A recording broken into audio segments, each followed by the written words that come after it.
It's tempting to say the stories we're about to see are examples of what the Germans call Schadenfreude.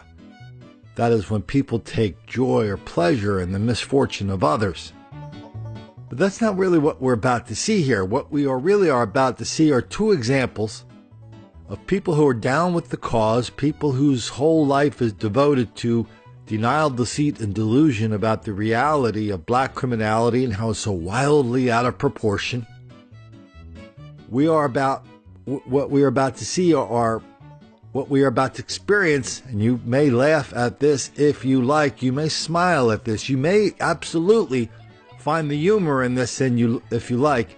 We're about ready to see people who make these ridiculous choices to live in this fantasy world, and we're about ready to see what happens when their fantasy crashes with reality. And yes, laughing is permitted. Why don't we start with Aaron Goldstein, a Democratic candidate for the Illinois Attorney General. Aaron comes out of the Chicago Cook County Democratic machine, the same actors who produced Kim Foxx, the current Attorney General or state's attorney in Cook County. I mean, the only thing you really need to know about Kim Foxx and that whole system is that recent example where 4 black people kidnapped, harassed, tormented. It gets way worse than that. I'm just not going to say what it was. You guys remember the case. 4 black people and an autistic white kid. All the stuff they did to him on video. She finally got to trial a month or so ago. The judge gave her probation. He said he wasn't sure jail or prison could really help her out. This is the same people that are saying, well, we don't need bail anymore because we're not going to criminalize poverty. So if you commit some horrific crime, we're going to let you out on the street. Hopefully you'll show up for it when we get around to holding your trial in 1, 2, or 3 years. Oh, and if by chance all the witnesses against you happen to disappear, well, darn it. That's a really bad thing, but on the good side, that does help the numbers. Just reported 4 members of my campaign and I were robbed at gunpoint yesterday afternoon. The incident happened just a few blocks from where my family and I live. While taking some footage for the campaign, 3 young men approached me from behind, and one of them pressed a gun to my side. In what appeared to last an eternity, they proceeded to point the gun at other members of my campaign and took our phones, camera equipment, and other property. All my staff acted calmly and courageously and did the right thing by handing over their property to the robbers. Most importantly, none of us were harmed. I have some very simple goals in my life. To provide in every way for my wonderful wife and children, my beautiful daughters, and somehow make this world a better place. If I do that, I can rest easy at night. So let me just conclude with this. I'm fine. I will be fine. I will continue to live in my beautiful neighborhood, in my beautiful community, and I will continue to enjoy the neighborhood that I live in every day. My campaign will continue, as this incident represents far more than just me. Thank you. I mean, this is a town where jail population of below 6,000 is at an all-time low. And the people raise their hands in victory. But violent crime in many neighborhoods is now at an all-time high, and the politicians shrug their shoulders and go, what? Well, it's not our fault. It's your fault for walking around with headphones on.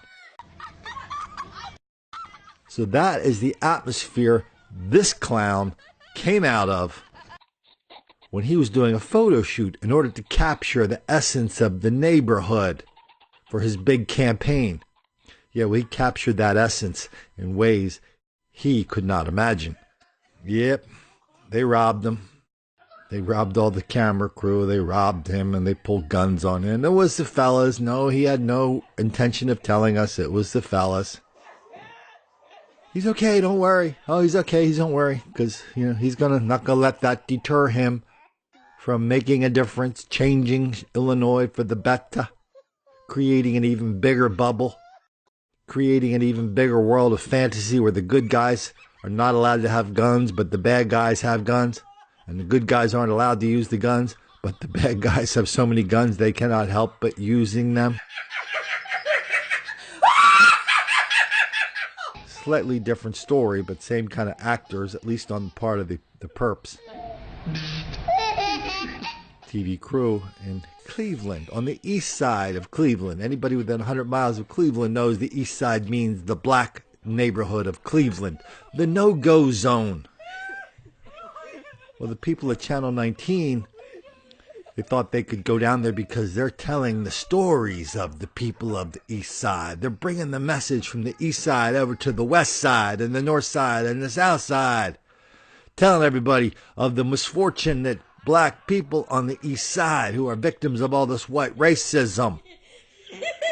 Good Lord, when they hold a Black Lives Matter rally, when some clown with a poster and a megaphone stands up on some random street corner in East Cleveland, doesn't this crew always go? Doesn't this station always go just like every other station in Cleveland? Oh, hell yeah, they go. And so on this day, just a few weeks ago, they went. And they were surprised. They didn't have a pass. They thought they had a pass. Why? They're down with the cause. Isn't the cause down with them? Where's my pass? Hey, fellas, you didn't get the memo? It's kind of like those it's kind of like those old gangster movies, right? Where the well-dressed guy is walking down the street and a couple of young toughs come up and stick a gun in his ribs and he goes, "You boys don't know who you're messing with. I'm part of Lucky Louie Bartolani's gang." And, they kill him. And then it goes from there. These guys thought they had protection. What they had was nice equipment. And people who do not give a damn about them. What they had was nice equipment and an attitude that somehow they're invulnerable to this level of black criminality that they are in such denial, deceit, and delusion about. That makes a lot of sense the more we think about it. A lot of people say that on this channel we hear a lot of people talk about, Colin, if those reporters, or if they became the victims of this black criminality that we talk about here, maybe they would report it in a different way. No. We've seen dozens of cases, and don't make the black kids angry. We reported on dozens of examples, even, especially in the San Francisco Bay Area, same thing. Take the cameras from San Francisco over to Oakland or Richmond or other black cities on that side and park them. Or even when they're on live TV. People have been robbed on live TV out there. Oh, man.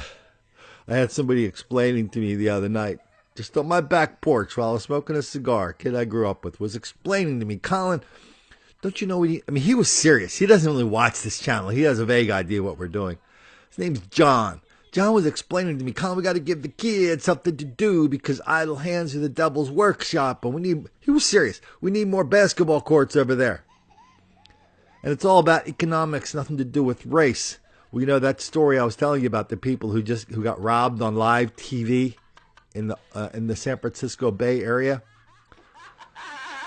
The people made their getaway in a new Mercedes-Benz.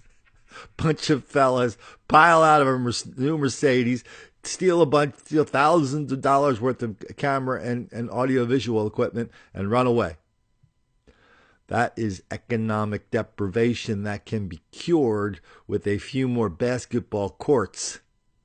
Now that is funny. Every time he was saying this, I'm looking at him thinking, is he pulling my leg? Is he really saying this? Is he just being sarcastic? No, he's not being sarcastic. He was being goofy.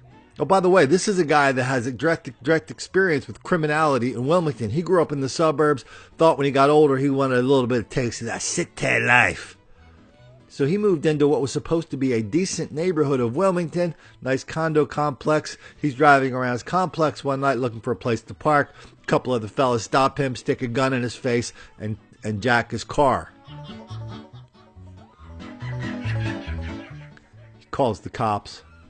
Of course, when the cops arrive, he starts instructing the cops on how they are to recover his property. He was quite unhappy they were not following his directions.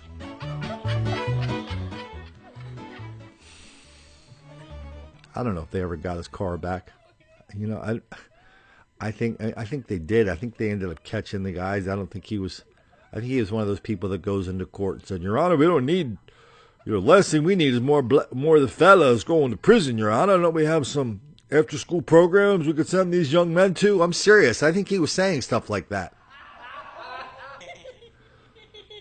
And so let's put him in the group of the Attorney General and the broadcasters of people who, through their own decisions and their own attitudes and their own ignorance they have brought upon themselves,